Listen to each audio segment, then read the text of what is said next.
Hello dear students, this video is all about antennas. Here we will try to cover principle of antennas and gain pattern. Before moving into the topic, let's recall what you have learned before. Antenna can be simply called as an aerial. Antenna can transmit or it may receive the signals in the range microwave, or it may be a RF waves, that is radio frequency waves, and it may transmit or receive satellite signals. Further, antenna converts electromagnetic waves into two, that is cable bounded waves and free space waves. At transmitting end, the conversion is from cable bounded waves into free space waves, and at receiving end exactly opposite of it, that is free space waves into electromagnetic waves. So let's move further for principle of antennas. Principle of antenna, that is reciprocity. So here we will try to minimize the burden of telecommunication engineer. We would like to work on this different patterns of antenna that can exhibit identical impedance, that can have identical directional patterns, and it has the same effective height. Means same antenna can be deployed at transmitting or at receiving end. If it is not happen, then we have to design antennas that can transmit the signal only, or it may receive the signal only. So it will be the hectic and a complex issue for a telecommunication engineer. Transmission and reception antennas can be used interchangeably. It must be a linear, medium must be a linear, passive and isotropic. That is, physical properties are same in the different directions. Here word isotropic is included because every practical antenna has to be compared with isotropic antenna, which is the theoretical antenna. Without this comparison, no radiation pattern can be decided. Antennas are usually optimized for reception or for transmission. Antenna is very much important for a satellite communication because we would like to launch the satellite far away from the earth's surface.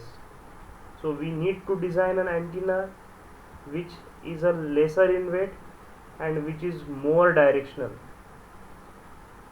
So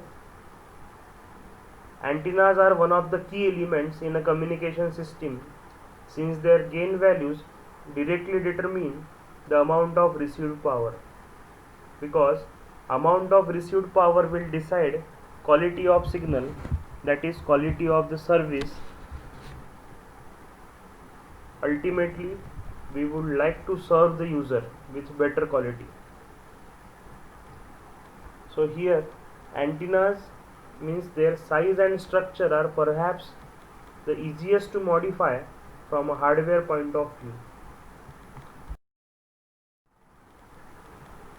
Again, reciprocity is the ability to use the same antenna for both transmitting and receiver. That's why generally antenna is called as transceiver. So how to make an antenna that can transmit and receive the signal? So here the electrical characteristics of an antenna should be unique, should be same for transmitting and receiving. Means we are not designing an antenna especially for receiving and especially for transmitting. The more efficient an antenna is for transmitting at a certain frequency, so the same should be for receiving. There should not be any confusion. We are designing the antenna for transmitting and receiving. No, we are designing the antenna for both. An antenna should possess same characteristics for transmission and reception.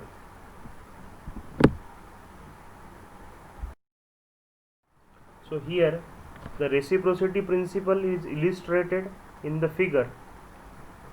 Case A is for transmitting antenna.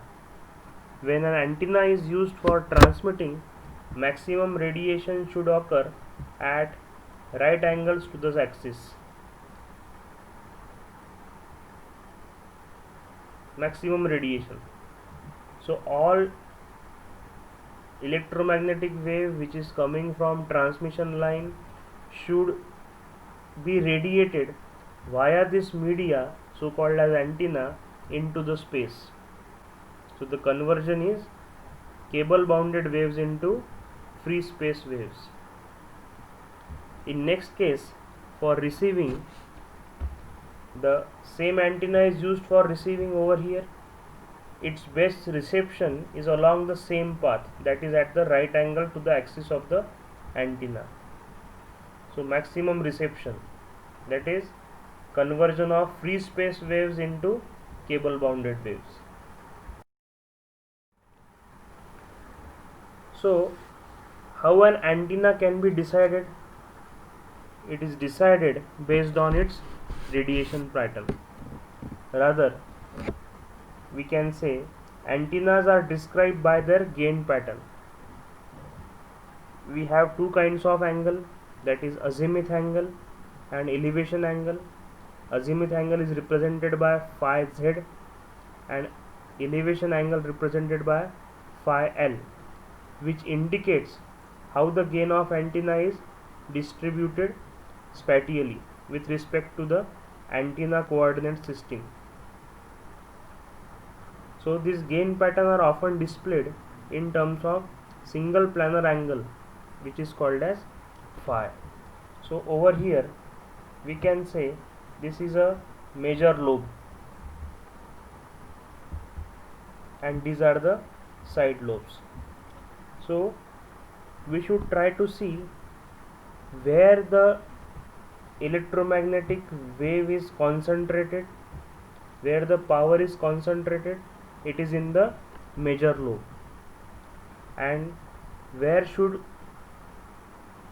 power should be minimized? In the minor lobes. And if you compare different lobes over here, back lobe has minimum power as compared to other lobes. Minimum power